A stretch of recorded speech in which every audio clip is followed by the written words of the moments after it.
بسم اللہ الرحمن الرحیم۔ تکمیل الباب، باب کی تکمیل۔ دیکھیے باب کون سا چل رہا ہے؟ باب نبوات۔ اپنے شروع میں دیکھیے باب الثانی فی النبوات، تو نبوت سے متعلق، نبی سے متعلق کیا چیزیں واجب ہیں اور کیا چیزیں آپ کے لیے محال ہیں، کیا چیزیں مباح ہیں، تو انہی کا ذکر چل رہا ہے۔ تو اب یہ تکملہ ہے اس باب کا، جس میں خاص طور سے نبی کریم صلی اللہ تعالی علیہ وسلم، نبی آخر الزمان علیہ الصلاۃ والسلام کے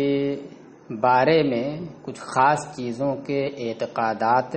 کا بیان ہے۔ دیکھیے یکفی فی الایمان بعموم الانبیاء والمرسلین اعتقاد انہم عباد اللہ المکرمون۔ عام انبیاء و مرسلین پر ایمان لانے کے بارے میں بس یہ اعتقاد کافی ہے کہ یہ اللہ کے معزز بندے ہیں، اجتباہم بالوحی و دعوت الخلق، اللہ نے انہیں وحی کے ساتھ اور مخلوق کی جانب دعوت حق کے ساتھ چن لیا ہے، یعنی اس بات کے ساتھ چن لیا ہے کہ ان کی جانب وہی بھیجتا ہے اور مخلوق کو اپنی جانب بلانے کی ذمہ داری دیتا ہے۔ فادعوا النبوۃ، پس انہوں نے نبوت کا دعویٰ کیا کہ جو نبی ہوگا وہ اپنی نبوت کا دعویٰ کرے گا۔ وَأَظْهَرُ الْمُعْجِزَاتِ، اور معجزات ظاہر کیے۔ وَكَانُوا عَلَى الْحَقِّ وَالصِّدْقِ فِي تَبْلِيغِ مَا أُمِرُوا بِهِ، اور جن چیزوں کی تبلیغ کا حکم دیا گیا تھا ان کی تبلیغ میں وہ حق اور سچ پر ہیں۔ اتنا اعتقاد کافی کہ اللہ کے نیک بندے ہیں اور اللہ نے ان کی جانب وحی کی ہے، انہیں لوگوں کی جانب بھیجا ہے دعوت دینے کے لیے، اور انہوں نے نبوت کا دعویٰ بھی کیا اس کے ثابت کرنے کے لیے، اس کی سچائی کو ثابت کرنے کے لیے معجزات ظاہر کیے، اور جن چیزوں کی تبلیغ کا حکم دیا گیا اس کو ٹھیک ٹھیک سے پہنچا دیا ہے۔ یہ عام کے بارے میں ہے۔ ولا بد فی الایمان بنبینا صلی اللہ تعالی علیہ وسلم سوا ذاک من اشیاء، اور ہمارے نبی صلی اللہ تعالی علیہ وسلم پر ایمان لانے کے بارے میں اس مذکورہ چیزوں کے سوا کچھ اور چیزیں بھی ضروری ہیں۔ حضور پر ایمان لانے میں یہ تو مذکورہ عام باتیں ہی ہیں، معزز بندے ہیں، وحی کے ساتھ چن لیا ہے، نبوت کا دعویٰ کیا وغیرہ وغیرہ۔ اس مذکورہ چیزوں کے علاوہ ذالکہ کا مشار علیہ وہ مذکورہ چیزیں ہیں، کچھ اور چیزیں بھی ضروری ہیں، یعنی کچھ اور باتوں پر بھی ایمان لانا ضروری ہے جو حضور کی خصوصیات میں سے ہے۔ دیکھیے قضا فی المعتمد، المعتمد فی المعتقد، امام طور پشتی کی، جو فارسی زبان میں جس کا ذکر اس سے پہلے صفحہ 110 پر گزرا ہے، تو اس میں ایسا ہی ہے۔ والقول المجمل فی الایمان بہ صلی اللہ علیہ وسلم ان یصدقہ فی کل ما جاء بہ، اور حضور پر ایمان لانے کے بارے میں مختصر قول، اجمالی قول یہ ہے کہ ان کی ہر اس معاملے میں تصدیق کرے، ان کو سچا جانے جو وہ لے کر کے آئے ہیں، جو باتیں لے کر کے آئے ان تمام میں سچے ہیں۔ وَلَهُ تَفْصِيلٌ يَجِبُ عِلْمُهُ، اور اس کی اب جو کچھ وہ لے کر کے آئے ہیں تو ان تمام کی وہ تصدیق کرے جو بھی وہ لے کر کے آئے۔ تو اب جیسے یہ لے کر کے آئے قرآن، جس کے اندر یہ لکھا ہوا کہ آپ آخری نبی ہیں، آپ کے بعد کوئی نبی نہیں، اور یہ بھی لکھا ہوا کہ آپ کو تمام مخلوق کی جانب آپ کو نبی بنا کر کے بھیجا گیا، یعنی ہمیشہ کے لیے، اب تو یہ بھی اسی دائرے میں آئے گی ما جاء بہ میں، تو اس کی بھی تصدیق کرنا ہے۔ تو اب دیکھیے اسی کی کچھ تفصیل۔ وَلَهُ تَفْصِيلٌ، اور اس اجمال کی وہ تفصیل ہے جس کا جاننا ضروری ہے۔ حتی لا یخالف فی التفصیل لما آمن به اجمالا، یہاں تک کہ تفصیل میں اس کی مخالفت نہ کرے جس پر اجمالی طور پر ایمان لا چکا ہے، جسے اجمالی طور پر مان چکا ہے۔ منہا تصدیقہ فی ان اللہ تعالی بعثہ الی الانس والجن، اب انہی امور میں سے، یعنی انہی تفصیلات میں سے نبی کریم صلی اللہ علیہ وسلم کی اس معاملے میں تصدیق کرنا ہے کہ اللہ تعالیٰ نے انہیں تمام جن و انس کی جانب بھیجا، یعنی انسانوں کی جانب تو بھیجا ہی، جنوں کی جانب بھی مبعوث فرمایا، نبی بنا کر کے بھیجا، یہ تصدیق کرے۔ فَإِنِ اسْتَثْنَىٰ أَحَدُهُمْ الْجَانَّ أَوِ صِنْفًا مِّن بَنِي آدَمَ مِن دعوته صلی اللہ علیہ وسلم لا يصح ایمانہ برسالتہ، پس اگر کوئی شخص، لوگوں میں سے کوئی شخص جن کو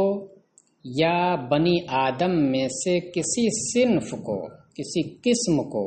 اولاد آدم میں سے کسی، مثلا مرد کو یا عورت کو، بچوں کو، اس طریقے سے کہے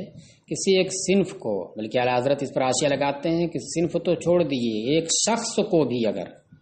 کسی ایک متعین شخص کو بھی اگر مستثنیٰ کر دے حضور علیہ السلام کی دعوت سے، کہ حضور علیہ السلام کی دعوت ان کے لیے نہیں ہے، آپ ان کی جانب نہیں بھیجے گئے ہیں، لا یصح ایمان، اگر یہ استثناء کر رہا ہے تو پھر حضور کی رسالت کے اوپر اس کا ایمان صحیح نہیں ہوگا۔ لاکھ دعویٰ کرے کہ میں حضور کی رسالت کو مانتا ہوں، مگر اگر یہ نہیں مانتا ہے تو پھر کل ما جاء بہ پر ایمان نہیں ہوا، اس لیے حضور کی رسالت پر اس کا ایمان صحیح نہیں ہوگا۔ اچھا، یہ تو رہی بات جن و انس کے بارے میں کہ یہ متفق ہے کہ تمام جن اور تمام انس کی طرف آپ کو مبعوث کیا گیا۔ اب اس کے علاوہ فرشتوں کے بارے میں کہ فرشتوں کے بھی آپ رسول ہیں، پھر آگے بڑھ کر کے حیوانات اور جمادات، بے جان چیزوں کے بھی آپ رسول ہیں، تو اس تعلق سے اختلاف ہے۔ اختلاف کا مطلب یہ ہوا کہ بعض لوگ ثابت مانتے ہیں کہ ہاں ان کی جانب بھی آپ کو بھیجا گیا، اور بعض یہ کہتے ہیں کہ نہیں، ان کی جانب نہیں بھیجا گیا۔ تو اب اگر کوئی ثابت مانتا ہے تو اچھی بات ہے، اور کوئی اگر یہ کہتا کہ نہیں، ان کی جانب نہیں رسول بنا کے بھیجا گیا، تو اس کی وجہ سے اس کی تکفیر نہیں کی جائے گی، کیونکہ اس میں اختلاف ہے۔ وَفِي الْمَلَائِكَةِ اخْتِلَافٌ، اور ملائکہ کی جانب، ملائکہ کے بارے میں کا مطلب کیا ہوا، یعنی ملائکہ کی جانب حضور کے مبعوث کیے جانے کے بارے میں اختلاف ہے علماء کا۔ اب دیکھیں یہاں پر جن لوگوں نے کہا کہ نہیں بھیجا گیا، ان کا کوئی ذکر نہیں کیا، نہ ان کی کوئی دلیل ذکر کی ہے، بس اتنا کہتے اختلاف ہے۔ اختلاف کا مطلب کیا ہو گیا، کچھ لوگ مانتے ہیں اور کچھ لوگ نہیں مانتے ہیں، تو نہ ماننے والوں کا کوئی ذکر یہاں پر نہیں کیا، ہاں ماننے والوں کا ذکر کیا، اور پھر جو ہے ان کے دلائل بھی ذکر کیے، جس سے یہ ثابت ہوتا ہے کہ خود مصنف علیہ الرحمہ کے نزدیک یہی راجح ہے اور یہی ان کا مختار ہے کہ آپ کو جس طرح سے جن و انس کی جانب بھیجا گیا، اسی طرح سے ملائکہ اور حیوانات و جمادات کی جانب بھی بھیجا گیا۔ اب آگے یہ تفصیل آئے گی کہ بھائی جن و انس تو وہ ہیں جو اپنے اختیار سے اچھا بھی کام کر سکتے ہیں، غلط کام بھی کر سکتے ہیں، تو ان کی جانب رسول بنا کر کے بھیجا جائے، یہ تو بات سمجھ میں آتی ہے کہ کیونکہ جیسے یہ اچھا کام کر سکتے ہیں اسی طریقے سے برا کام بھی کر سکتے ہیں، تو ان کی جانب بھیجا گیا یہ بتانے کے لیے دیکھو یہ اچھا ہے اس کو کرو، اور یہ اچھا نہیں اسے نہ کرو۔ لیکن رہی فرشتوں کی بات، تو فرشتے تو معصوم ہیں،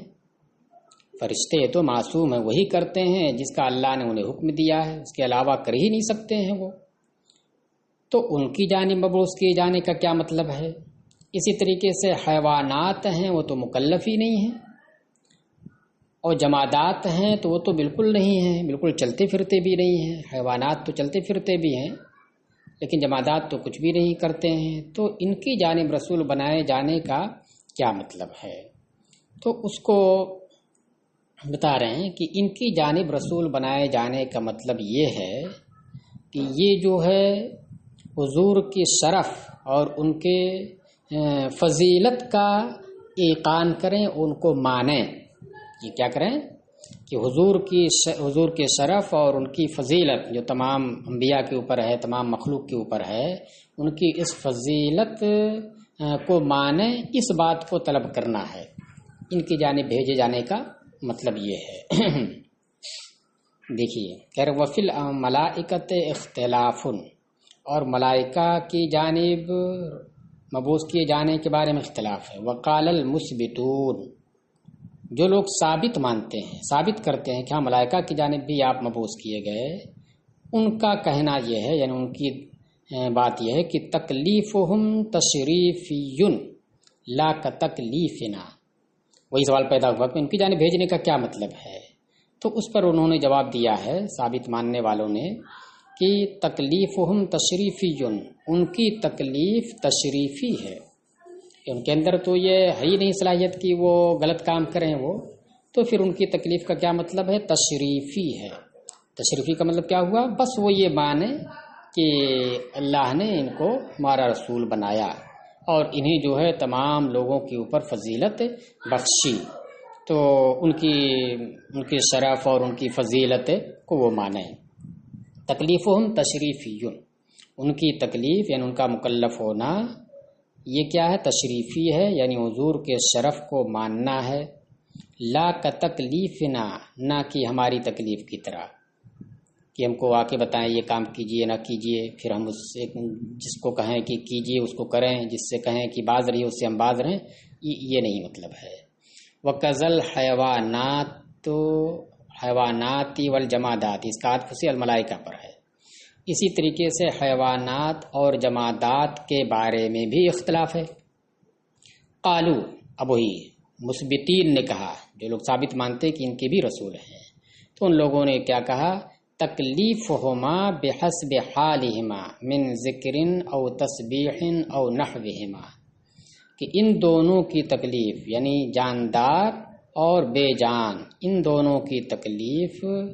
ان کی حالت کے اعتبار سے ہے، یعنی ذکر کرنا یا تسبیح وغیرہ اللہ کی پڑھنا. چلیے، تو ان کی جانب رسول بنائے جانے کا مطلب کیا؟ ان کے مکلف ہونے کا کہ یہ اپنی حالت کے اعتبار سے، جو ان کی حالت جس طرح کی ہے، جس انداز سے بھی وہ کرتے ہیں، اس اعتبار سے کیا کریں؟ اللہ کا ذکر یا اس کی تسبیح یا اس کے مثل کریں. وَاسْتَدَلُّوا بِشَهَادَةِ الذَّبِّ، دیکھیے چونکہ آیا ہے قرآن کریم کے اندر کہ وَإِن مِّن شَيْءٍ إِلَّا يُسَبِّحُ بِحَمْدِهِ، کہ ہر چیز اللہ کی حمد کے ساتھ اس کی پاکی بیان کرتی ہے. اب رہی بات یہ، اس میں اختلاف ہے کہ بھائی ہر چیز پاکی بیان کرتی ہے، تسبیح پڑھتی ہے، تو اس تسبیح سے کیا مراد ہے؟ یہ مراد ہے کہ اس کی جو حالت ہے وہ حالت اللہ کی تسبیح پر دلالت کرتی ہے. جیسے پہاڑ بلند کھڑا ہے اتنے دنوں سے، اگر ہم بنانا چاہیں تو نہیں بنا سکتے ہیں اسے، تو اس کے اندر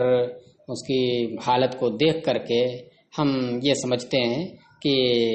اللہ وہ ہے جو تمام تغیرات سے پاک ہے اور تمام قسم کی ضائع ہونے والی باتوں سے وہ پاک ہے، حدود سے پاک ہے، وہ کہ اس کا کوئی پیدا کرنے والا ہے جو ایسا ہے ویسا ہے. تو اسی طریقے سے جانور ہیں، ان کی جو بناوٹ ہے، ان کا چلنا پھرنا، کھانا پینا وغیرہ ہے، تو ان کی حالت اس بات پر دلالت کرتی ہے کہ ان سب کو پیدا کرنے والا، ان کی دیکھ ریکھ کرنے والا وہ کوئی ذات ہے، اور وہ اسے اللہ نام دیں یا جو بھی ہو، کوئی ذات ہے جو اس قسم کی صفات سے متصف ہے وغیرہ وغیرہ. تو ایک تو یہ قول کیا گیا کہ یہ چیزیں جو تسبیح پڑھتی ہیں، جمادات، حیوانات وغیرہ، جس کے بارے میں کہا گیا وَإِن مِّن شَيْءٍ إِلَّا يُسَبِّحُ بِحَمْدِهِ،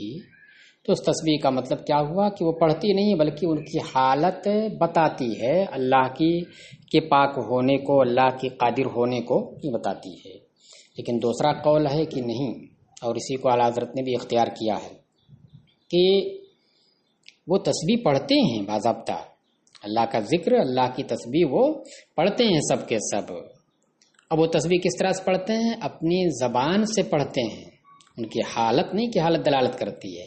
اب ان کے اپنی حالت کے اعتبار سے جس طریقے سے ان کی زبان ہے، جس طرح سے وہ انداز سے پڑھتے ہیں، جس زبان میں وہ پڑھتے ہیں، یہ اور بات ہے کہ ہم ان کے پڑھنے کو سمجھ نہیں پاتے ہیں، ان کی تسبیح کو ہم سمجھ نہیں پاتے ہیں۔ تو دیکھیے قرآن کیا کہہ رہا ہے، وَإِن مِّن شَيْءٍ إِلَّا يُسَبِّحُ بِحَمْدِهِ وَلَٰكِن لَّا تَفْقَهُونَ تَسْبِيحَهُ، کہ ہر چیز اللہ کی حمد کے ساتھ اس کی پاکی بیان کرتی ہے، لیکن تم لوگ ان کی تسبیح کو نہیں سمجھ پاؤ گے۔ تو اب اس کا مطلب یہ ہوا کہ وہ تسبیح پڑھتے ہیں، یہ اور بات ہے کہ ہم اس کا ادراک نہیں کر پاتے ہیں، ان کی زبان کو نہیں سمجھ پاتے ہیں اور اس کو محسوس نہیں کر پاتے ہیں، لیکن پڑھتی ہیں۔ تو اب اگر اس تسبیح پڑھنے سے مراد ان کا اس حالت میں ہونا ہو جو دلالت کرے اللہ کی پاکی کے اوپر، یہ ہوتا تو پھر وَلَٰكِن لَّا تَفْقَهُونَ تَسْبِيحَهُمْ کا کیا مطلب ہے؟ تب تو ہم سمجھتے ہی ہیں ان کی تسبیح کو، اس کا مطلب ان کی حالت کو دیکھ کر کے دلالت کرتی ہے تو ہم سمجھتے ہیں کہ ہاں دیکھو اس کا اس حالت میں ہونا یا اس بات پر دلالت کرتا، تب تو ہم سمجھتے ہی ہیں لیکن یہ کہا گیا کہ ان کی تسبیح کو نہیں سمجھ سکتے، اس کا مطلب یہ ہے کہ وہ زبان حال سے نہیں بلکہ زبان قال سے پڑھتی ہیں، اب اسے ہم سمجھ نہیں پاتے ہیں۔ تو بہرحال تو ان کی تکلیف کیا ہوئی یہ ہے کہ یہ اللہ کی تسبیح پڑھیں اور یہ اللہ کی تسبیح پڑھتے ہیں۔ وَاسْتَدَلُّوا بِالشَّهَادَةِ الزَّبِّ والحجر والشجر له بالرسالت، اب اس پر استدلال کیسے کیا ہے کہ جانور ہیں، شجر و حجر ہیں، ان کی جانب بھی اللہ کے رسول کو اللہ نے مبعوث کیا ہے، نبی آخر الزمان صلی اللہ علیہ وسلم کو، تو اس پر استدلال کر رہے ہیں کہ اور ان حضرات نے گوہ، الزب گوہ ایک جانور ہے، تو 1.5 ہاتھ کا ہوتا ہے، پیلے رنگ کا ہوتا ہے اور وزن بھی اس کا ہوتا ہوگا 1 کلو کے قریب اس کے 4 پاؤں ہوتے ہیں، جیسے آپ نے گرگٹ دیکھا ہے، گرگٹ تو گرگٹ ہی کو اسی کو خوب بڑا کر دیجئے چلیے، تو گوہ، تو ان لوگوں نے استدلال کیا گوہ جو ایک جانور ہے اور پتھر اور درخت کے حضور کی رسالت کی گواہی دینے سے، کہ گوہ نے بھی جو ایک جانور ہے اس نے حضور کی رسالت کی گواہی دی اپنی زبان سے اور زبان قال سے، اور پتھر نے بھی اپنی زبان قال سے گواہی دی اور درخت نے بھی اپنی زبان قال سے گواہی دی، کہ درخت اور پتھر کے بارے میں تو آپ نے پڑھا ہی ہوگا کہ حضور جب گزرتے تھے تو یہ پتھر اور درخت بعثت سے پہلے بھی پتھر اور درخت حضور صلی اللہ علیہ وسلم کو سلام کرتے تھے، اور سلام کس طرح کرتے تھے، السلام علیکہ یا رسول اللہ، تو دیکھیے اس میں کیا یا رسول اللہ سے خطاب کرنے کا مطلب کیا ہوا کہ آپ کے رسالت کو وہ بھی مانتے، وہ بھی گواہی دے رہے ہیں۔ گوہ کے بارے میں یہ ہے کہ ایک مرتبہ سرکار علیہ السلام صحابہ کے درمیان جلوہ افروز تھے، صحابہ کی جماعت تھی، اتنے میں ایک اعرابی آیا اور وہ اعرابی ایک گوہ پکڑ کر کے اپنی آستین میں رکھے ہوئے تھا کہ جائے گا گھر تو اس کو اپنا پکائے گا کھائے گا تو وہ لیے ہوئے تھا۔ جب اس نے دیکھا جماعت صحابہ کو کہ وہ کسی کے ارد گرد بیٹھے ہوئے ہیں تو آیا، اور آنے کے بعد اس نے پوچھا کہ یہ جماعت کس کے پاس اکٹھا ہے، یہ کون ہیں؟ تو بتایا کہ یہ اللہ کے رسول ہیں، یہ وہ ہیں جو اپنے بارے میں نبی ہونے کا دعویٰ کرتے ہیں۔ غصہ ہو گیا کیونکہ یہ اس کے اعتقاد راسخ کے خلاف تھا، وہ اس بات کو مانتا نہیں تھا، اس لیے چیرتا ہوا مجمع کو حضور کے پاس پہنچا اور حضور سے بھی پھر کچھ سوال جواب کیا، اور اسی بات میں اس نے یہ کہا کہ اگر میری قوم کے لوگ یا آپ مجھے جلد باز نہ کہتے تو میں ابھی معاذ اللہ آپ کا کام تمام کر دیتا اور اپنی قوم کے لوگوں کو اس کی جلد سے جلد خوشخبری دے دیتا کہ میں نے نبوت کا دعویٰ کرنے والے کو اس کے انجام تک پہنچا دیا ہے۔ اب یہ چیز اس نے کہی، اس کا مطلب اتنا سخت تھا حضور کے خلاف، ان کے دعوے نبوت کے خلاف۔ تو حضرت عمر رضی اللہ تعالی عنہ حضور سے اجازت چاہی کہ آپ اگر حکم دیں، اجازت دیں تو ہم جو ہے اس کو سزا دے دیں، تو حضور نے کہا کہ نہیں، نبی جو ہوتا ہے وہ حلیم ہوتا ہے، بردبار ہوتا ہے، تو اس لیے ایسا کرنے کی ضرورت نہیں ہے۔ تو پھر اس نے پوچھا کہ آپ جو ہے، جب آپ نے اپنے نبی ہونے کا دعویٰ کیا تو اس نے سوال کیا کہ میں آپ کی رسالت کو، آپ کی نبوت کو نہیں مان سکتا جب تک کہ یہ گوہ آپ کی رسالت کی گواہی نہ دے دے، جب تک کہ یہ گوہ جو میرے پاس ہے گواہی نہ دے دے۔ اب اس کے بعد سرکار علیہ السلام نے معجزے کا اظہار کیا اور اس گوہ نے اس بھری مجلس میں حضور علیہ السلام کی رسالت کی گواہی دی اور سبھی لوگوں نے اس گواہی کو سنا۔ تو اس کے بعد پھر اس نے کہا کہ اب میں، یعنی آپ کی رسالت کو مان لیا۔ اس کے بعد کہا کہ سب سے زیادہ پکا میری نظر میں آپ سب سے زیادہ دشمن تھے، سب سے زیادہ میں آپ سے نفرت کرتا تھا، لیکن اب میں آپ پر ایمان لاتا ہوں اور اب میں سب سے زیادہ آپ سے محبت کرتا ہوں، حتیٰ کہ اپنے والدین سے، اپنی آنکھوں سے اور اپنی ذات سے زیادہ آپ سے محبت کرتا ہوں۔ تو یہ واقعہ ہے گوہ کی گواہی دینے کا۔ تو دیکھیے ایک جانور ہے جو آپ کی رسالت کی گواہی دے رہے ہیں، تو اس سے استدلال کیا۔ شجر و حجر تو دیتے ہی تھے۔ وَبِقَوْلِهِ تَعَالَى، ایک تو یہ ہو گئی ان کی گواہی سے استدلال کیا کہ حضور کو مبعوث کیا گیا ہے جانوروں کی جانب اور نباتات اور جمادات کی جانب بھی۔ وَبِقَوْلِهِ تَعَالَى، اور اللہ تعالیٰ کی اس قول کی وجہ سے بھی وہ استدلال کرتے ہیں، جس میں اللہ نے فرمایا کہ آیت پوری اس سے پہلے تبارک الذی نزل الفرقان علی عبدہ لیکون للعالمین نذیرا، تو اتنا حصہ لیا گیا لیکون للعالمین نذیرا، کہ بابرکت ہے وہ ذات جس نے حق و باطل کے درمیان فرق کرنے والی کتاب نازل کی اپنے خاص بندے پر، تاکہ وہ بندہ تمام جہان والوں کے لیے ڈر سنانے والا ہو جائے۔ تو دیکھیے اس کے عموم سے استدلال کیا، لیکون للعالمین، العالمین یہ تمام کو شامل ہے۔ وبقولہ صلی اللہ علیہ وسلم، اور حضور علیہ السلام کے اس فرمان کی وجہ سے بھی استدلال کیا ہے۔ ارسلت الی الخلق کافۃ، فرمایا سرکار نے کہ مجھے تمام مخلوق کی جانب بھیجا گیا ہے۔ چلیے یہ بات ختم ہو گئی۔ تو اس سے استدلال کس بات پر ہوا؟ اس بات پر کہ آپ کو ملائکہ کی جانب بھی بھیجا گیا ہے، حیوانات اور جمادات و نباتات سب کی جانب آپ کو مبعوث کیا گیا ہے۔ اب وہی سوال ہوتا ہے کہ بھائی یہ نباتات و جمادات اور اسی طریقے سے جو معصوم فرشتے ہیں ان کی جانب مبعوث کرنے کا فائدہ کیا ہے؟ تو اس کا جواب دے رہے ہیں، فائدہ اس سے یہ ہے کہ ان لوگوں سے حضور علیہ السلام کی شرف اور آپ کی فضیلت کو ماننے کا تقاضا کرنا کا اقتضا کرنا ہے، کہ آپ مانیے ان کی شرافت کو، ان کی فضیلت کو، کہ ان کو سب کی جانب مبعوث کیا گیا اور سب کے یہ نبی ہیں۔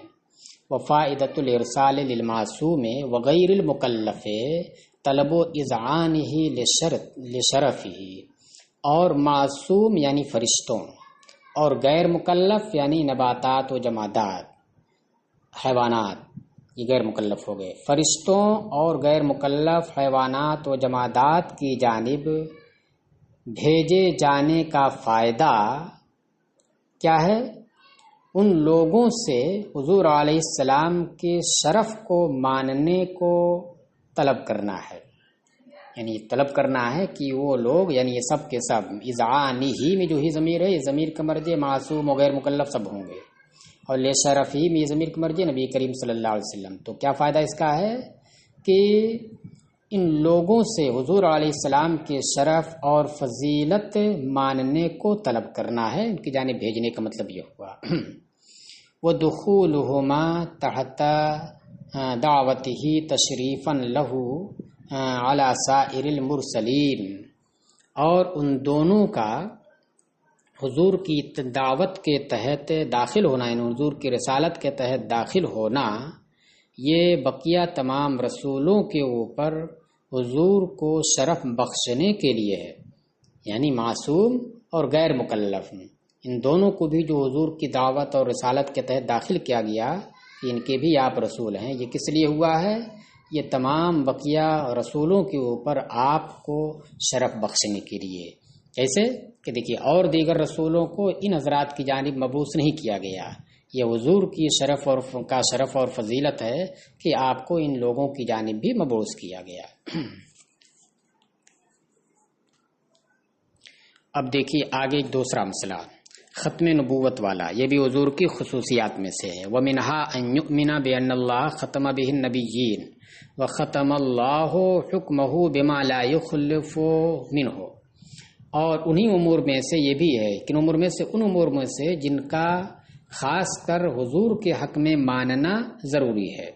تو انہی امور میں سے یہ ہے کہ وہ اس بات پر ایمان لائے کہ اللہ نے آپ کے اوپر تمام نبیوں کا سلسلہ ختم کر دیا۔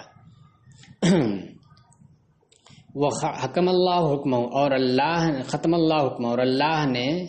آپ کے حکم کو آخری حکم قرار دیا کہ جس کے بعد اب کوئی حکم نہیں آ سکتا، یعنی آپ کی شریعت کے بعد اب کوئی شریعت نہیں آ سکتی ہے، اب آپ ہی کا حکم چلے گا، آپ ہی کی شریعت چلے گی۔ چلیے، وہ صاحب المعتمد بعد ذالک اطال الکلام، صاحب معتمد امام طور فشتی نے اتنی بات ذکر کرنے کے بعد کلام کو طول دیا ہے، یعنی ایک لمبی گفتگو کی ہے، ان سب کو تو ذکر نہیں کریں گے۔ وقال فی الآخر، اور انہوں نے ایک لمبی گفتگو کرنے کے بعد آخر میں یہ کہا ہے، تو آخر میں جو بات انہوں نے کہی ہے تو اس کو بھی یہ یہاں سے لے کر کے آخری یہ پیراگراف ختم ہونے تک دیکھیے آگے صفحے میں آ رہا ملخصاً مترجماً،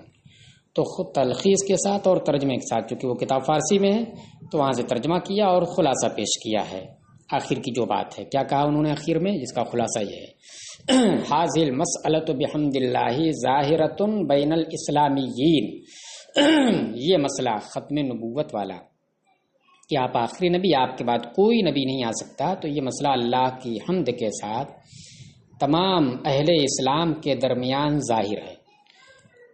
ظاہرۃ بین الاسلامیین، تمام اہل اسلام کے درمیان ظاہر ہے۔ غنی عن البیان، بیان سے بے نیاز، اس کو بہت زیادہ بیان کرنے کی ضرورت نہیں ہے۔ وَأَمَّا الْمِقْدَارُ الَّذِي ذَكَرْنَا، اور رہی وہ مقدار یعنی اتنی گفتگو کرنا جتنا ہم نے ذکر کیا، تو وہ کیوں کر دیا؟ کریں فل اللہ، جب بیان سے بے نیاز ہے، تمام مسلمانوں کے درمیان ظاہر ہے، سب اسے مانتے ہیں، کوئی اس کے خلاف نہیں ہے، پھر اتنی بات آپ نے کیوں ذکر کی جو آپ نے ذکر کی ہے؟ تو کہہ رہے فل اللہ یوقع زندیق جاہلا فی الشبہۃ، تو اس لیے ذکر کر دی اتنی بات تاکہ کوئی زندیق، کوئی بے دین کسی جاہل کو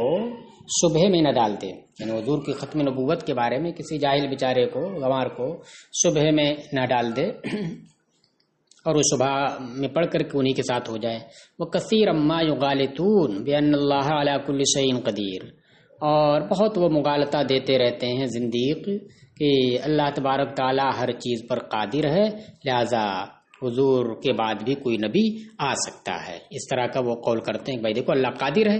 اب اگر نہ آ سکے حضور کے بعد کوئی نبی تو اس کا مطلب یہ کہ اللہ کی قدرت سے خارج ہے، وہ عاجز ہو گیا، وہ اس طرح کا مغالطہ وہ دیتے رہتے ہیں۔ حالانکہ اللہ کی قدرت کے قائل تو ہم بھی ہیں کہ اللہ کیا ہے، جتنے ممکنات ہیں سب پر وہ قادر ہے، لیکن خاص اس معاملے میں ختم نبوت کے معاملے میں تو آپ ممکن الوقوع نہیں کر سکتے کہ ایسا واقع ہو سکتا ہے، نہیں، اس کی قدرت کی جانب نظر کرتے ہوئے تو ممکن بالذات تو ہو سکتا ہے،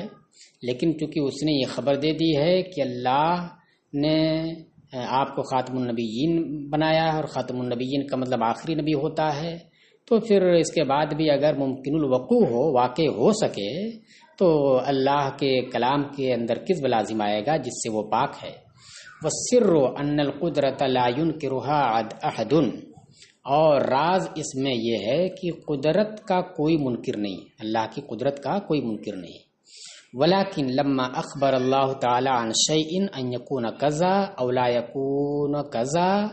لا يكون الا كما اخبر اللہ تعالی، لیکن جب اللہ نے کسی چیز کے بارے میں یہ خبر دے دی کہ وہ ایسا ہوگا یا ایسا نہیں ہوگا، اس بات یا نفی کے ساتھ، تو پھر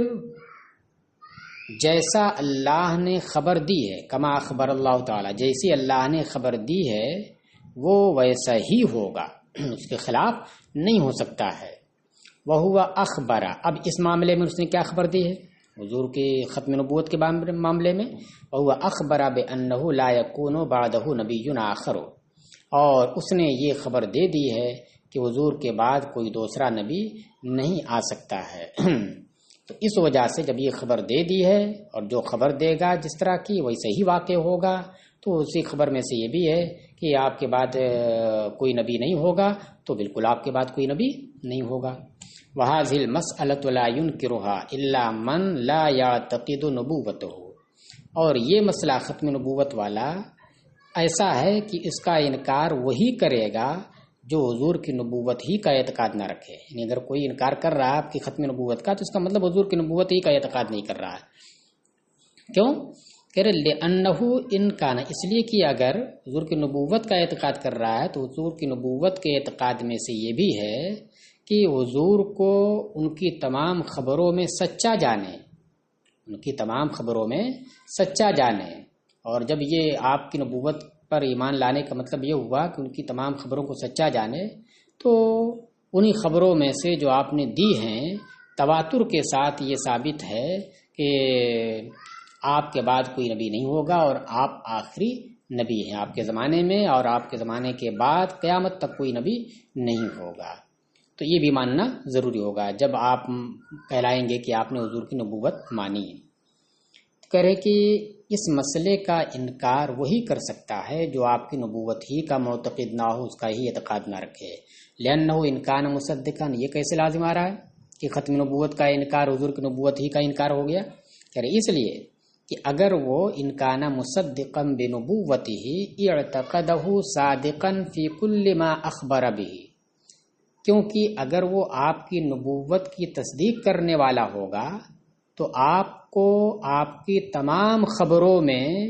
سچا اعتقاد رکھے گا کہ آپ اپنی تمام خبروں میں سچے ہیں، ٹھیک ہے۔ اذ الحجج التي ثبت بها بطریق تواتر نبوته، اس لیے کہ وہ تمام دلیلیں جن سے تواتر کے ساتھ آپ کی نبوت ثابت ہے، وہ تمام دلیلیں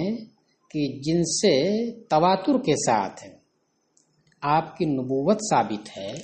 ثبت بہا ایضاً انہ آخر الانبیاء، تو انہی دلیلوں سے جو تواتر کے ساتھ ہیں جن سے آپ کی نبوت ثابت ہے، انہی دلیلوں سے یہ بھی ثابت ہے کہ آپ آخری نبی ہیں۔ یہاں جملہ پورا ہو گیا، آخر الانبیاء پر کامہ لگا، جملہ پورا ہو گیا، تو انہی سے ثابت ہے۔ تو اب جس طریقے سے آپ کی نبوت کا قول کرنا ضروری ہے، اقرار کرنا ضروری ہے، اسی طریقے سے آپ کو آخری نبی ماننا بھی ضروری ہے۔ اگر آپ کو آخری نبی نہیں مان رہا ہے تو اس کا مطلب آپ کی نبوت ہی کو نہیں مان رہا ہے۔ فی زمانہ و بعدہ الی القیامت لا یکون نبی، آپ کے زمانے میں اور آپ کے زمانے کے بعد قیامت تک کوئی نبی نہیں ہو سکتا ہے۔ فمن شک فیہ یکون شاکا فیہا، تو جو اس آخری نبی ہونے کے بارے میں شک کرے گا تو وہ سرے سے نبوت کے بارے میں بھی شک کرے گا، کیونکہ یہ بھی خبر آپ نے ہی تواتر کے ساتھ دی ہے، جس طریقے سے آپ کی نبوت کی خبر تواتر کے ساتھ ہے۔ وَأَيْضًا مَنْ يَقُولُ إِنَّهُ كَانَ نَبِيٌّ بَعْدَهُ أَوْ يَكُونُ أَوْ مَوْجُودٌ وَكَذَا مَنْ قَالَ يُمْكِنُ أَنْ يَكُونَ فَهُوَ كَافِرٌ، اور نیز جو شخص یہ کہے کہ آپ کے بعد کوئی نبی تھا یا ہوگا یا موجود ہے، اور اسی طریقے سے وہ شخص جو یہ کہے کہ ممکن ہے کہ مستقبل میں ہو، یعنی ہونا ممکن ہے، فَهُوَ كَافِرٌ، تو وہ کافر ہو گیا، کیونکہ آپ کی اس خبر کی تکذیب لازم آتی ہے ایسا کہنے سے۔ حاذا شرط صحت الایمان بخاتم الانبیاء محمد صلی اللہ علیہ وسلم، حضور علیہ السلام کہ خاتم الانبیاء کے اوپر ایمان لانے کی صحت کی یہ شرط ہے کہ وہ مانے خاتم الانبیاء پر ایمان لانے کی شرط کیا، ایمان لانے کی صحیح ہونے کی شرط کیا یہ ہے کہ یہ مانے کہ آپ کے بعد کوئی نبی نہیں ہو سکتا ہے، نہ ہوا کبھی، نہ ہے اس وقت، نہ کبھی قیامت تک ہو سکتا ہے۔ انتہا ملخصاً مترجمن، بات معتمد کی جو فارسی میں تھی ترجمے کے ساتھ خلاصے کے ساتھ ختم ہوئی۔